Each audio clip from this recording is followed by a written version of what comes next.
opinions. We ask the tough questions and demand real answers. Edu Dialogue, this Saturday, 3 p.m.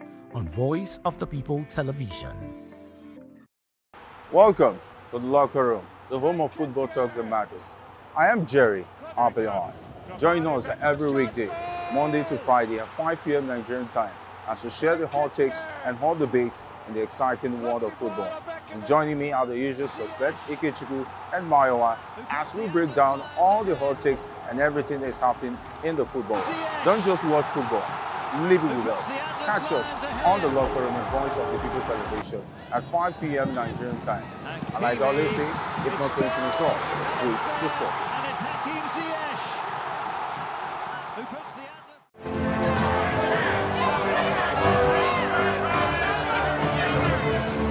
Do you want your voice to be heard? Do you know that you matter in the scheme of things? The People's Voice, the show where ordinary citizens take center stage as we discuss the biggest stories that affect you and I. With you in mind, we facilitate lively discussions, debates, and interviews on the topics that matter most to you and I, from social justice to economic empowerment, education to healthcare, governance, and more, tackling tough topics and amplifying your voice. Join the conversation and make your voice count. The People's Voice. Make your voice count. World and the economy that determines our future. Every hour, every day, the grapevine keeps buzzing. And together, we are committed to telling the stories that shape our world, because your voice is our focus. Don't forget, our voice matters the most. Let us come together and share our concerns.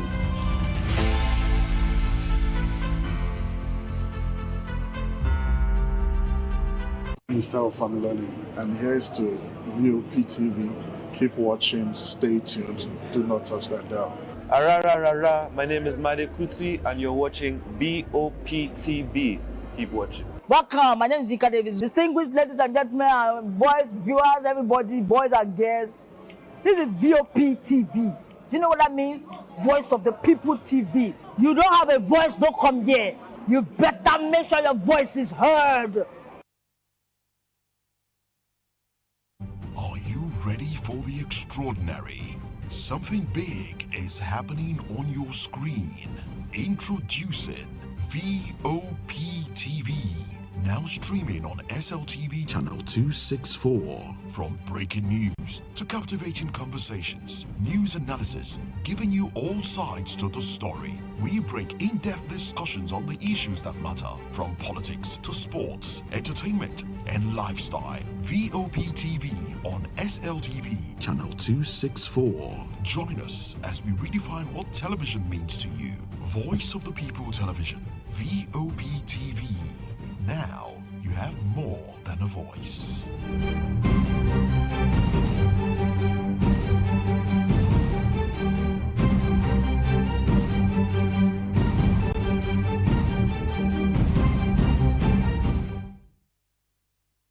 In a world where truth is the ultimate power and opinions scream the loudest, it's time to wade through the noise. Hunger no get drum! Hunger no get religion! And scan the human interest and trending topics that matter. Stay tuned to The Issues, your plug to the stories making the buzz, from politics to science and technology, social justice, and more. Let's tackle the tough questions and expose the truth. The Issues on Voice of the People Television. Don't just react, understand. Do you want your voice to be heard? Do you know that you matter in the scheme of things? The People's Voice, the show where ordinary citizens take center stage as we discuss the biggest stories that affect you and I. With you in mind, we facilitate lively discussions, debates, and interviews on the topics that matter most to you and I, from social justice to economic empowerment, education to healthcare, governance, and more, tackling tough topics and amplifying your voice. Join the conversation and make your voice count. The people's voice. Make your voice count.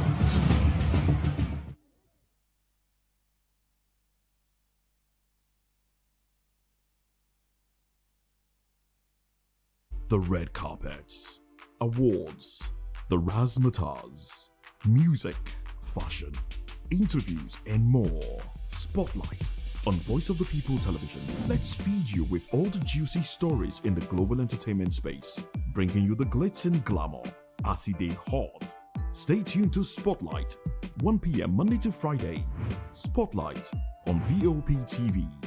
Entertainment like never before.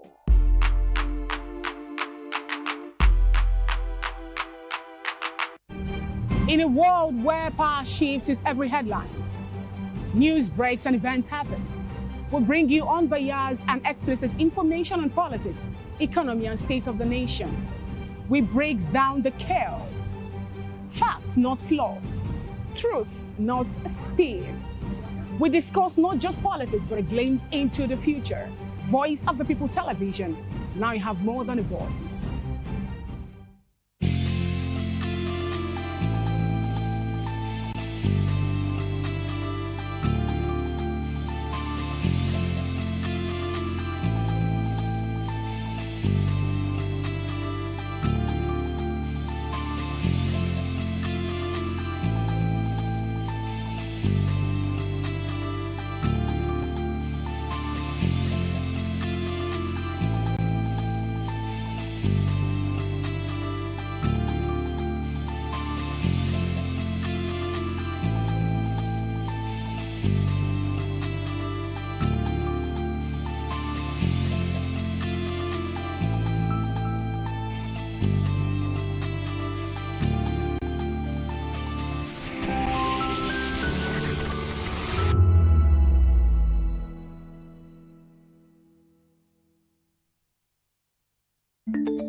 Africa is on the move, a continent of rising voices, untold stories, and powerful transformations. From the streets of Lagos to the heart of Nairobi, from the mines of Congo to the tech labs of Cape Town, the African story is being written every day.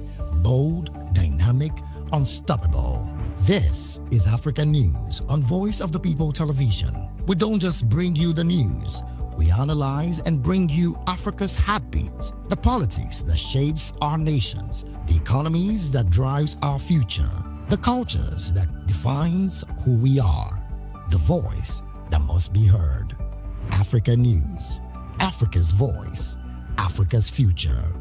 Where Africa speaks, the world listens.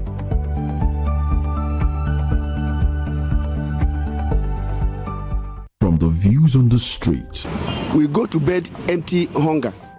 to the blaring horns of a hustling city, the loudest voices of the common man got a medium to be heard. This particular administration, they were coming unprepared. It's not a bad thing to renovate the president's lodge. Through top-notch programming, unbiased reportage of news, sports, business, entertainment, and cultural documentaries, Voice of the People 90.3 FM became a symbol for 21st century media. And now, a new baby is born.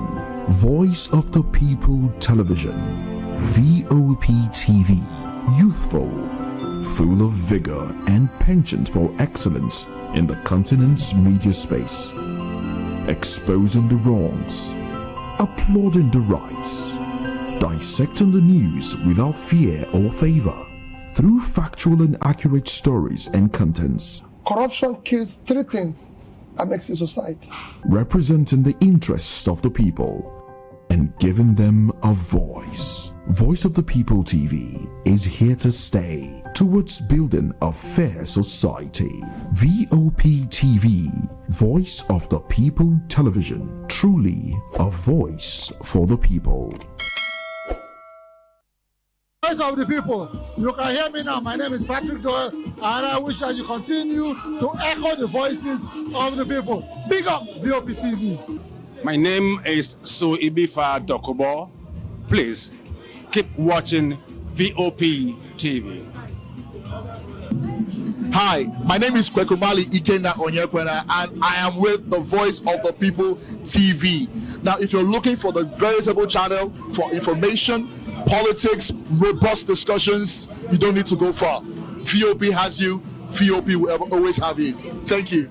Hi, my name is Patrick Diabwa, aka Ibani Chuka. I'm Ayanabo the Eagle King, and you are watching BOP TV. Stay with us. 2564 is coming up on running 9 right. The 2564 Atlantic Tower. What happens in the hush behind hangar doors? Who signs the papers that gamble with lives? Which truths were grounded before they even ever had wings?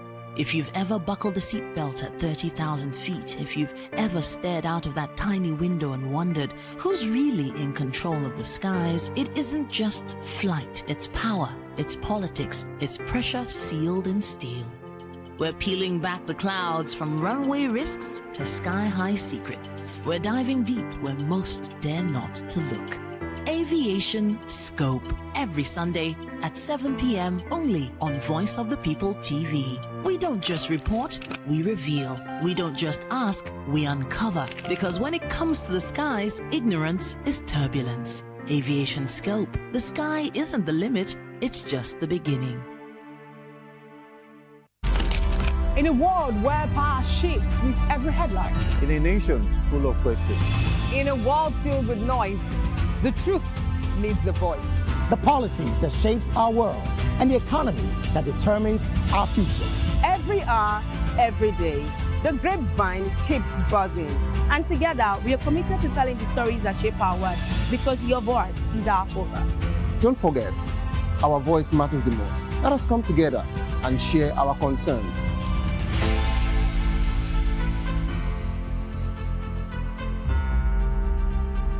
Mr. Ofamiloni, and here's to VOP TV. Keep watching, stay tuned, do not touch that dial. Arara, my name is Made Kuti, and you're watching BOP TV. Keep watching. Welcome, my name is Zika Davis. Distinguished ladies and gentlemen, boys, viewers, everybody, boys and girls. This is VOP TV. Do you know what that means? Voice of the People TV. You don't have a voice, don't come here. You better make sure your voice is heard. Are you ready for the extraordinary? Something big is happening on your screen. Introducing VOP TV. Now streaming on SLTV channel 264. From breaking news to captivating conversations, news analysis, giving you all sides to the story. We break in-depth discussions on the issues that matter, from politics to sports, entertainment, and lifestyle. VOP TV on SLTV channel 264. Join us as we redefine what television means to you. Voice of the People Television, VOP TV. Now you have more than a voice.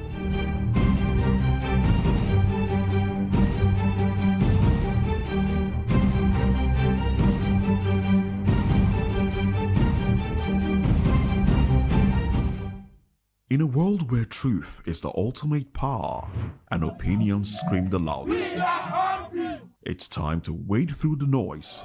Hunger no get tribe. Hunger no get religion. And scan the human interest and trending topics that matter. Stay tuned to The Issues, your plug to the stories making the buzz, from politics to science and technology, social justice, and more. Let's tackle the tough questions and expose the truth. The Issues on Voice of the People Television. Don't just react, understand.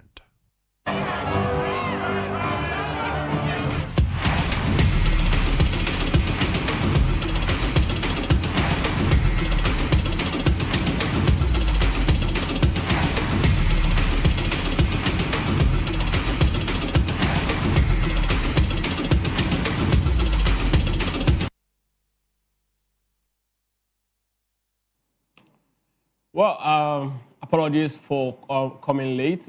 It's actually due to some technical issues. We actually have set everything to the very best standards before actually coming back to actually serve you as we should, because I mean we cannot actually afford to go back and forth during the course of the show. But now we are definitely in a very good hands to actually fly, and that's exactly why we're here this morning. I'm Ikechukwu Aguago, and this is Sport Republic. A lot happened yesterday in the world of football, in the world of sport generally. So many breaking news from transfer to UEFA Champions League to CAF, and of course, one very big story breaking the net at the moment is the one that concerns the Super Eagles of Nigeria, the Glass House, and of course, generally when it comes to football management in the country. One man has been talking, and the man is Amaju Pinnick, who is actually a former NFF chairman, and he's got a lot to say. But we'll go into all of those conversations because there's a lot to actually bring out of this particular episode of Sport Republic. I urge you to actually, if you're watching via social media, to hit on the YouTube platform and subscribe, and do not also forget to like and leave us a comment on our platform. And of course, I will not be doing this alone. My guest will be joining me virtually, Pelumi, all the way from Ibadan. Pelumi, good morning and welcome to Sport Republic. It's a great pleasure to join you on the show this lovely morning. Absolutely. And of course, we'll definitely be starting from the one that concerns us right here at home. Not just at home, right? I'm not talking about Nigeria. I'm not talking about Africa, because a lot happened after they just concluded the African Cup of Nations. And a lot of us have been expecting CAF to actually take actions concerning what we saw in the final episode of that particular tournament. I'm talking about the game that involved the host nation Morocco and Senegal. And now, CAF has eventually come out with a disciplinary committee issuing a statement of heavy sanction following incident during the finals right there in Rabat, affecting both Senegal and host nation Morocco. Senegal head coach Papital has been suspended for 5 CAF matches and fined $100,000 for unsporting conduct. Players Ilman Ndiaye and Islam Sarr each received 2 match bans, while the Senegalese FA was fined a total of $600,000 for the conduct of their supporters, players, and of course technical staff. Morocco were also sanctioned, with captain Ashraf Hakimi handed a 2-match suspension, 1 suspended for a year, and of course an Islam Sabari banned for 3 matches and fined $100,000. Moroccan FA was also fined $200,000 over ball boys' behavior and a further $100,000 for a VAR-related incident involving players and staff. CAF also officially rejected Morocco's appeal to have Senegal stripped of AFCON 2025 title following chaotic final. The appeals committee found no sufficient ground, to overturn the result, meaning Senegal's victory stands, and they are now formally confirmed as AFCON 2025 champions. The matter is considered closed by CAF despite controversy surrounding the match. And of course, CAF confirmed also that all sanctions take immediate effect, with final result also standing. Pelumi, jump on this particular one. We saw what happened right there in Rabat. A lot of conversation. The towel issue, which actually got the attention of the world, starting from what happened between the Super Eagles of Nigeria and the Moroccan national team, where the towel of Stanley Nwabali was taken. And we also saw how they actually, the best way to describe it is unsportsman attitude of the Moroccans. Now, CAF has actually wielded the big stick. Do you really think it's actually enough what CAF has done as regards this? Yeah, well, finally, I think it is good that this one has been put to bed, because the major talking point from how beautiful the AFCON was, the major talking point was definitely the drama that happened in the final. A lot of people have been talking about it, and then even not only in Africa, but then as far as world football is concerned. But it's good that CAF has decided to come out and to give out adequate sanctions, to met out adequate punishments, the erring individuals and erring teams as well. I think it's a good one. First, we should laud CAF for being proactive on this particular one. I think it's just about 2 weeks after the final, and that they are coming out to bring these decisions. Well, for some, they would feel like it was a bit unfair, that they felt that Morocco should have also got more sanction than they got right now. But then I think that there is a particular standard that the committee that was set aside, the disciplinary committee were working on, and they made sure that every of these punishments were deserving. But for me, I still have issues with the fact that no matter how you want to look at it, I think this is another way of CAF trying to enrich themselves. Because if you look at these particular sanctions, everything is running to about $1 million now. I think $615 for Senegal and about $315 for Morocco. We are looking at almost $1 million now. And who does this money goes to? It goes to CAF. So I think this is a way of CAF trying to enrich themselves.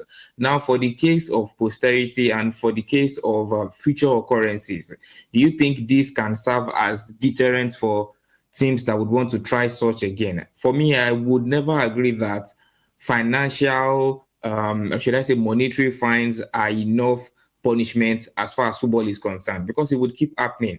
Case in point, the NPFL. When something happens, when there's crowd trouble, you see the team being fined 1 million naira, 5 million naira, even as far as 10 million naira. But then this team paid this money, and then in the next couple of weeks, couple of months, the following season, you see such behavior again. It shows that it's never going to work. It has never worked, and it never will. This money are just like chicken change for this federation. And the fact that it is government that is even going to pay it, they're going to pay with the taxpayers' money. So I don't think this is actually something that CAF should actually be going by. Yes, it is something that should be happening, but I felt like there should have been more direct sanctions on players, on individuals involved, rather than on the teams involved right there. Well, but then let me first start from what I loved about CAF's decision. I think I love the fact that they decided to strike out Morocco's appeal of trying to invoke the Article 82 and 84 of the CAF law that wants Senegal to be stripped of the title. I think that's never going to happen. You are never going to award AFCON title in the boardroom. I think that does not actually make sense. So I think it's good from CAF that they actually struck that out and affirmed Senegal as the champion.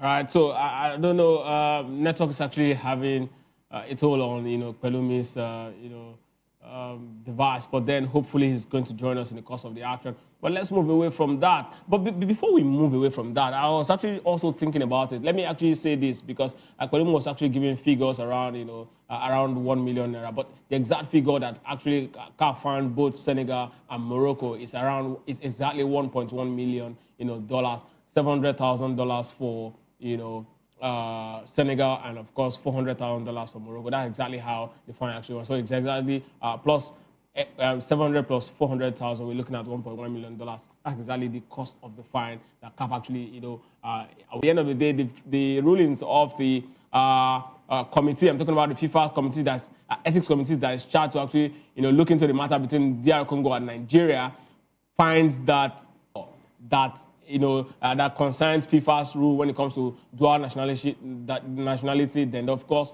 there's no way DR Congo is going to come out of it, because FIFA is going to actually wield it. The Super Eagles have actually shown that they're actually arguably the biggest brand in Africa. They've got players that's definitely going to sell the tickets at the World Cup. So I think all NFF chairman, the Super Eagles, would not have missed out on 2026 FIFA World Cup. Pinnick, who led the NFF from October 2014 to October 2022, successfully guided Nigeria to the 2018 World Cup, although he faced successfully guided Nigeria to the 2018 World Cup, although he faced criticism for the teams years ago.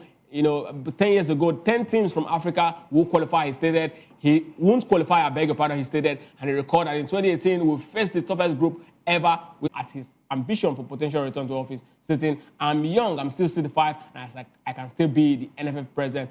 As the football community watches closely, Pinnick's remarks have sparked discussion about the future of Nigerian football.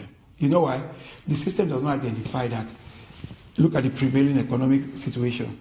Can't NFF generate its own funds? No, listen, I'm just telling you about my focus has been private sector driven, structure. But I'm just saying. And again, what are we looking at? Also looking at the league. The league. 90% of the clubs are owned by the government. During my period, we made all contact with Yari, the governor of the head of the Governors Forum, because we wanted the state to relinquish this ownership of the clubs to private sector. No, I'll be unfair if we do it like this. Let's do it the way the man is asking, because it's all respect to him. So it's part of this. He's asking you if you had a magic wand. That's the interesting part. So how would you fix it? How would you fix it? With all due respect, running Nigerian football, based on what I know now, first, if I have the enabling environment, Nigerian football will be like.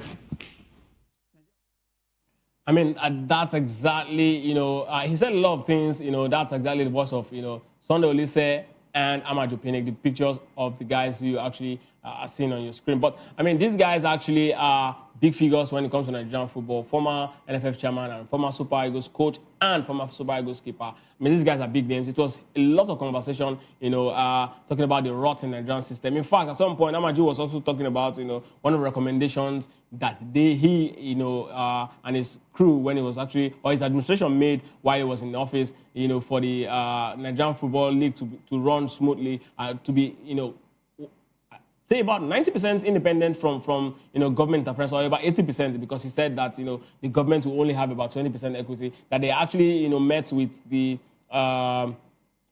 chairman of Nigerian Governors Forum. It was a lot of conversation in that particular, but away from that, because of our time, let's go straight to the UEFA Champions League. A lot happened yesterday as Arsenal completed a flawless Champions League group phase by defeating bottom club Kairat Almaty 3-2, and Victor Gyökeres opened the scoring just 2 minutes into the match, but Kairat quickly equalized through Jorginho's penalty before Kai Havertz and Gabriel Martinelli sealed the win for the Gunners. Kai Havertz and Victor Gyökeres both made significant contributions as Arsenal continued their unbeaten run in the UEFA Champions League with a victory over the Kazakhstan side. Needing only a point to secure the top spot in the table, manager Mikel Arteta made 11 changes to the starting lineup, rewarding Havertz with his first competitive start in 358 days. Wow. The match kicked off with immediate impact as Gyökeres scored the opener in the second minute after a precise pass from Kai Havertz. However, Kairat retaliated quickly. A long ball led to Jorginho being fouled by Ricardo Calafiori, who was also returning from injury. After a VAR review, a penalty was awarded, which Jorginho converted to level the score. Arsenal swiftly regained the lead when Kai Havertz cut inside on his left foot and struck a powerful shot into the net. The Gunners could have extended the lead further, but Gyökeres missed 2 crucial chances, including a sitter from close range. Eventually, Arsenal made it 3-1 when Kai Havertz provided an impressive cross to Gyökeres, whose effort was nudged over the line by Gabriel Martinelli. VAR reviewed the goal for offside, but after a lengthy check, it was confirmed as valid. Arsenal substituted Kai Havertz and Calafiori at halftime to manage their workloads and maintain control throughout the second half. Manchester United had 2 headers saved, while academy player Brando Belly Joseph and Ife Brahima made their second debut at just 17 years old, adding a feel-good factor to the evening. Late goal from Gabriel Jesus was ruled out by semi-automated offside technology, and Carlos Ricardinho scored a consolation goal despite the late setback. It was a nearly perfect night for Arsenal, who will face either Borussia Dortmund, Olympiacos, Atlanta, or Bayern Leverkusen in the last 16. I mean, the Gunners, you cannot just overemphasize, what they've been doing so far this season. Away from the Gunner story, let's go straight to Chelsea. And of course, in the thrilling encounter, Chelsea secured the very first Champions League away victory of the season, finishing a total of 16 points in the group stage. They outpaced Sporting Lisbon, Sporting and Manchester City to advance to the knockout rounds, where they will face one of the Carabao, Monaco, Newcastle, or PSG in a match. The match showcased a brilliant finish by João Pedro, who skillfully slotted the ball past Napoli's goalkeeper Mahrez, leaving him helpless as the ball rolled by his outstretched foot. Meanwhile, it has been the small European campaign for Napoli, who faced the ignominy of finishing 30th out of 36 teams. The season has been marred by injuries, leading to a shocking early exit from league phase. Antonio Conte's tenure at Chelsea has been marked by inconsistent Champions League performance, as he has failed to reach the knockout stage in half of his campaigns. 4 out of 8, his greatest success in Europe remains in the quarterfinals appearance with Juventus during his first season. As Chelsea looks ahead to the round of 16, Napoli must regroup and reflect on the season filled with unexpected challenges. And of course, away from Chelsea, let's go to Newcastle. Another very good, impressive performance from an English side in a gripping UEFA Champions League clash at the Parc des Princes, where Newcastle actually, played against, the defending champions of the UEFA Champions League. A 1-1 draw, that one ended, and resulting in both teams failing to secure a top 8 finish and instead heading into the playoff rounds. The match kicked off with PSG seizing early control. Vitinha struck in 8 minutes, finishing a sweet move after Nick Pope had saved a controversial penalty from Ousmane Dembele, awarded for a handball against Lewis Meli.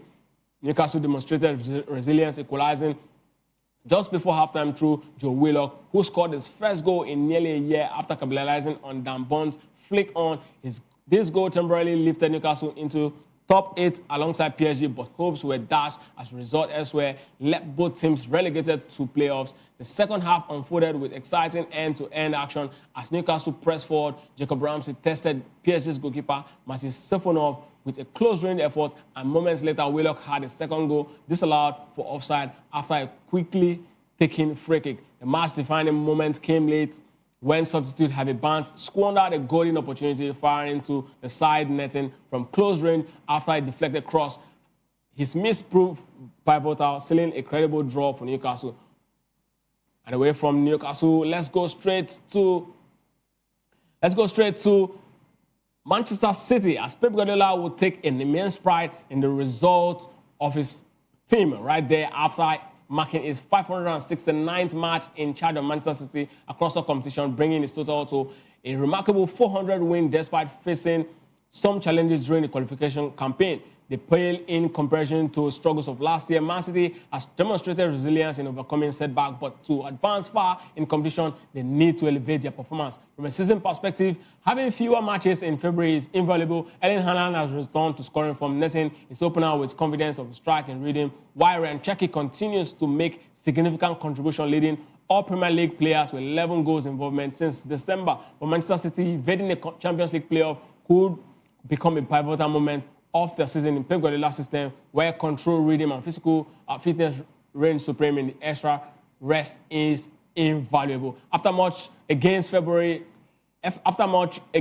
Fulham on February 11, the schedule often soft, considerably, and of course that's exactly what the Champions League has brought. And we saw a lot of English side actually impressed yesterday, and Arsenal really top it all. And exactly from Manchester, let's go straight to the city of London. Tottenham Hotspur, Thomas Frank's side, actually enjoyed a huge success, return to Frankfurt, where they claimed victory in a dominant performance reminiscent of the Europa League triumph last April. The 2-0 win in Germany allowed Spurs to sidestep next month's two-legged knockout playoff, a relief for Thomas Frank amid an ongoing injury crisis. And of course, with 14 players sidelined, Spurs managed to bounce back from a disappointing 2-2 draw against Burnley on Saturday. This win, along with last week's Champions League victory over Borussia Dortmund, eased some pressure on Frank once again. The commanding display in Germany, highlighted by 15 shots on goal, should instill confidence in Spurs as they prepare for Sunday's Premier League clash against Manchester City. This is exactly how English teams have, turned out so far in this UEFA Champions League season. But then I get that Pelumi is back with us after network actually took him out earlier on. Pelumi, how are you doing?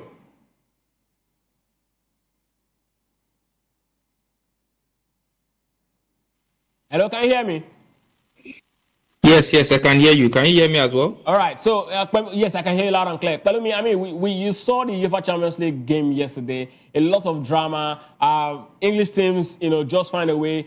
If you look at the table right now, we have, 4 English teams making, the top 8. Initially, before this final game, it was actually 5 of them. And now we're actually having, 4 of them making, the last 8 automatic qualification. Now, let me tell me exactly how English team has fared. Does this actually show that the English Premier League is the strongest and the biggest and the best league right now in the world?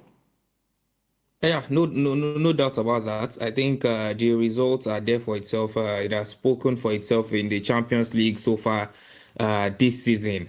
When you're having 6 teams from England in the Champions League and you're having 5 of those teams make it to the top 8, I think it shows a lot of dominance. And even if you look at the only one that did not make it, it was Newcastle, and they finished in 12th position. And that is just, I think that is just 2 points behind the top 8 position. And even before yesterday's game, Newcastle were even among the top 8. It was just unfortunate that they had to get a draw against Paris Saint-Germain to take both teams out of the top 8. So I think it's a great one for this. And if you look at the way they have won these games as well, I think none of them has actually been easy. If you look at Manchester City, they had to beat Real Madrid. Liverpool had to beat Madrid as well. Chelsea had to beat Barcelona in this particular one. So I think Arsenal had to beat Bayern Munich. So it has not really been easy. They have faced tough teams, talking about all of these Premier League sides, and they have still managed to be among the best. I think it shows a lot why the Premier League is actually the best in terms of quality, in terms of players as well. And Okay, Mayo. Okay, Pelumi, let's look at what you said.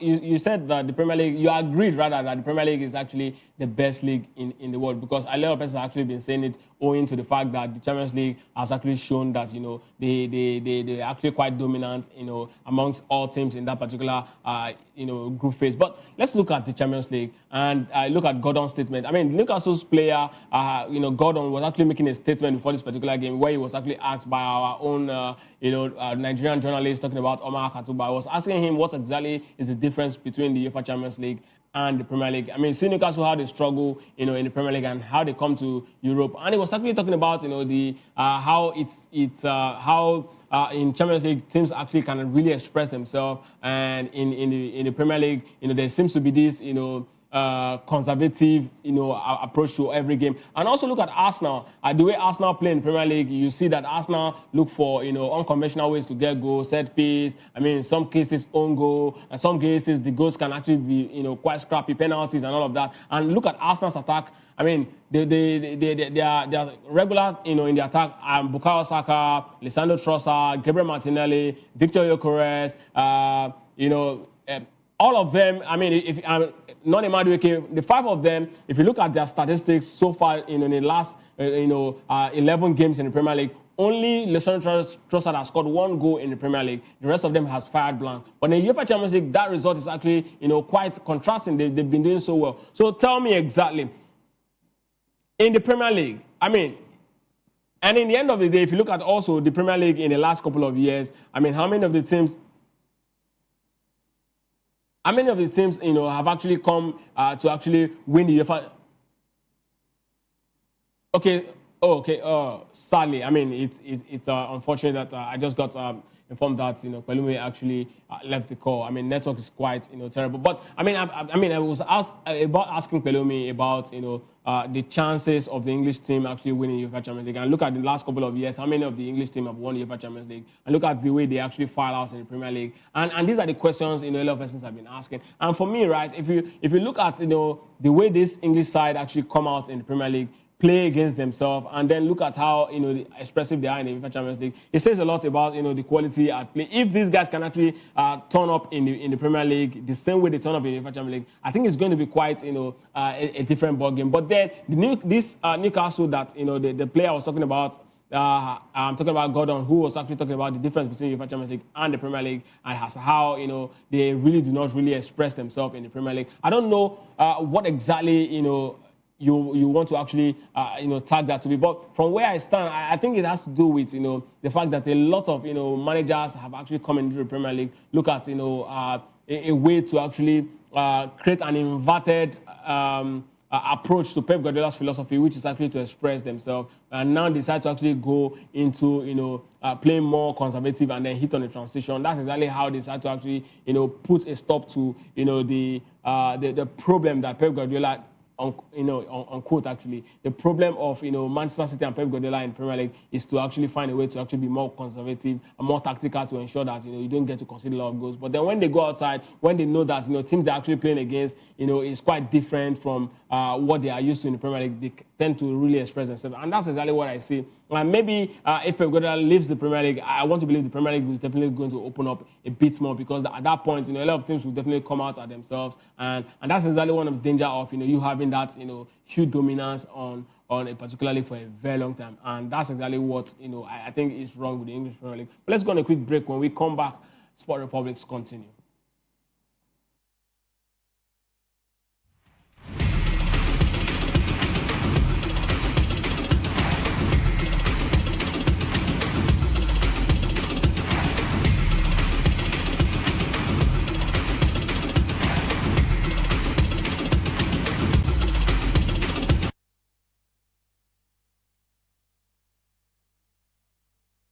Good evening, Africa. My name is Bamakore, actor, model, producer, and I'm giving a big shout out to VOP TV, man. Keep watching.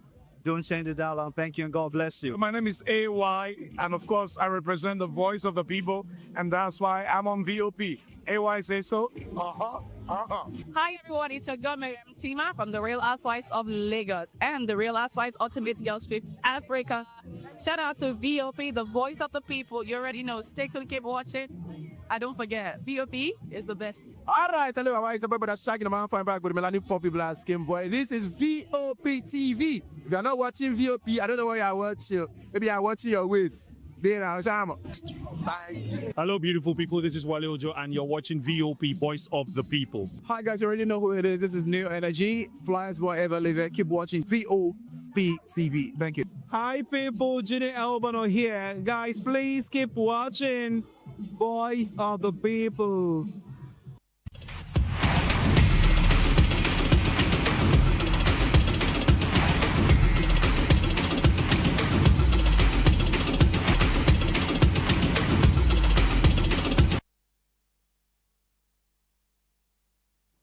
Welcome back to Sport Republic on Voice of the People TV. It's so sad that network has actually not been, clement with my guest talking about Pelumi, who's really been struggling to, come back to the call. But of course, away from what's happened right there in Europe and talking about football, UEFA Champions League and all of that, now let's move straight to the world of boxing. Yes, Tyson Fury is in the news as he's gearing up for his boxing comeback, showcasing a unique training routine on social media. In a post on Instagram, Fury expresses excitement, stating, "Excited to be back.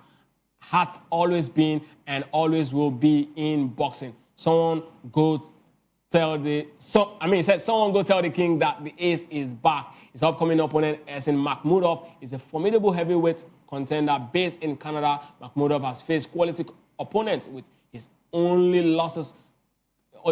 loss coming against Ajit Kabaya, the current WBC interim titleist. The Olympic medalist Guido Vigliano is in the recent bout, and of course, Makhmudov dominated British fighter Dave Allen, reestablishing himself as a serious contender in the heavyweight division. "I'm thrilled about the opportunity," Makhmudov said. "I'm coming to deliver a war, and Tyson Fury has been a big champion. I will be more ready than ever to leave with a massive win." And Tyson Fury's training has become the subject of intrigue, particularly his extreme methods, such as sprinting through fields while tied to a log. He declared 2026 is mine, showcasing his commitment to regaining his ring fitness. Fabio Wadley has also expressed interest in stepping into the ring with either Alexandra Usyk for an undisputable title fight or Tyson Fury for an all-British showdown. Since dethroning Vladimir Klitschko in Germany in 2015, making the unified WBO, WBA, and IBF World Heavy Champions, Fury has been a pivotal figure in the heavyweight boxing landscape. Although mental health struggle has kept him out of the ring until 2018. He returned to prominence after a thrilling trilogy with Deontay Wilder, ultimately becoming WBC world champion. Fury has previously sold out iconic venues such as Wembley and Tottenham Hotspur Stadium. His bout with Makhmudov will mark his first fight in the UK since 2022. His only professional defeat came against Alexandra Usyk, who triumphed in their 2024 undisputable showdown and later in a rematch. Now Fury aims to reclaim his position as the top of the sport and hopes to capture another world championship later this year. The truth is, Tyson Fury is a man, they call him the Gypsy King. He's a man who I really, really admire when it comes to, the world of boxing, because he gives his all. And to see him actually out, for a while after that loss against, Usyk and trying to come back, I was hoping this fight of his return is going to be against Anthony Joshua. But unfortunately, death happened to Anthony Joshua's close ally. And, the young man is still very much grieving at this point. And our hearts and thoughts are with, the family of his, friends and, his training partner. It's quite sad to actually, see Joshua in that particular state. But, Fury is a man who I will really, really put my money on. Look at the dedication to work, how he's actually been training, fighting so hard to come back to the summit where he really belongs in this particular game. If he is able to actually defeat Makhmudov, then definitely he's going to do it. But, from where I stand, looking at Makhmudov is also a very good boxer. But I think it's more of a one-handed boxer. And the thing about one-handed boxer is that after a while, they get tired out. for the Gypsy King, who is Tyson Fury, who likes to actually move around, in the ring, I think it's going to be an easy fight for him because he's going to actually wear Makhmudov out. And plus the fact that he's really been training hard. I don't know, but I think for me, this fight is only going to end just one way, and it's going to be a Tyson Fury win. And after that, I hope to actually see another rematch against, Alexander Usyk. I mean, Usyk has actually been enjoying, a roll call ever since, he's just been enjoying himself. I mean, world undisputed champion, the fight champion and all of that. So I really want to see someone really give him a huge challenge. And if there's anyone who can actually give him that at this point in terms of, experience, in terms of exposure, in terms of what he's going to bring, I think it's going to be Tyson Fury. And I'm really, really hoping, I know the world's really, really also hoping to actually see, what, will happen if that fight's ever going to happen. But away from that, let's go straight to Australian Open as Djokovic advanced to semi-final after Musetti's painful retirement. Djokovic secured a place in his 13th Australian Open semi-final after Lorenzo Musetti retired injured while leading their quarterfinals match. Musetti had taken a commanding lead of 2 sets, winning 6-4, 6-3, but was forced to retire in the third set due to injury while trailing 1-3. The retirement marked a dramatic twist for Djokovic, who is seeking his 25th major title to break the all-time record held by Margaret Court after an extended break due to walkover in the fourth round. The Serbian showed sharpness early in the match with impressive variety and an early break. Musetti, however, quickly found his rhythm, leveling the match and then taking the first set after some powerful shots. The Italian started the second set with momentum, taking an early break before Djokovic responded, once again drawing level. Djokovic forced retirement for a foot blister while leading in the third. But it was Musetti who ended up calling for a trainer due to an apparent tire issue. Despite trying to continue, Musetti was unable to actually play at the full capacity and ultimately retired, resulting in Djokovic's 103rd career win at the Australian Open. After the match, Djokovic expressed sympathy for Musetti, acknowledging him as the superior player for most of the contest. I feel really sorry for him. He was the far better player today, and I was on my way home, Djokovic stated. He also expressed gratitude for unexpected opportunity. Musetti conveyed his disappointment during the press conference, revealing pain had started at the beginning of the second set, intensified to the point where he could no longer continue. This injury is reminiscent of last summer's French Open, where he similarly withdrew from the semi-final. In the other quarterfinal, defending champion Yannick Sinner advanced after a straight-set victory over Ben Shelton, setting up a semi-final showdown with Djokovic. Sinner aiming for his third consecutive Australian Open title, praised Shelton's ability and acknowledged the anticipation of facing Djokovic once more. With the semi-finals featuring the tournament's top 4 seeds, Djokovic, Sinner, Carlos Alcaraz and Alexander Zverev, the stage is set for an exciting conclusion for the Australian Open. I recall that we were having a conversation myself and Afis, I think about 2 or 3 days ago about the Australian Open semi-final, and these were the names we were actually mentioning. And Afis was telling me, yes, he agrees that Djokovic, is still quite, a top player, but the strength of these young guys will definitely burn him out. And we saw that, against Musetti. Unfortunately, he actually, retired due to an injury. But I mean, Djokovic in semi-final will experience, prevail over strength.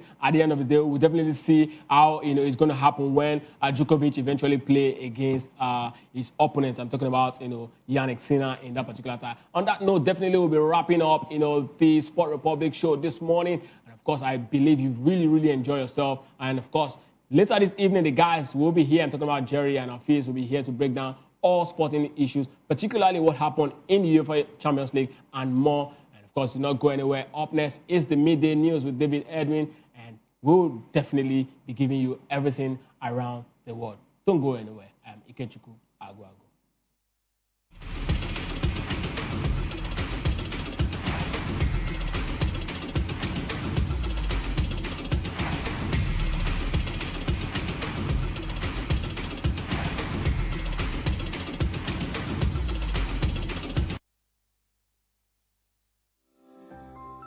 VOP TV, now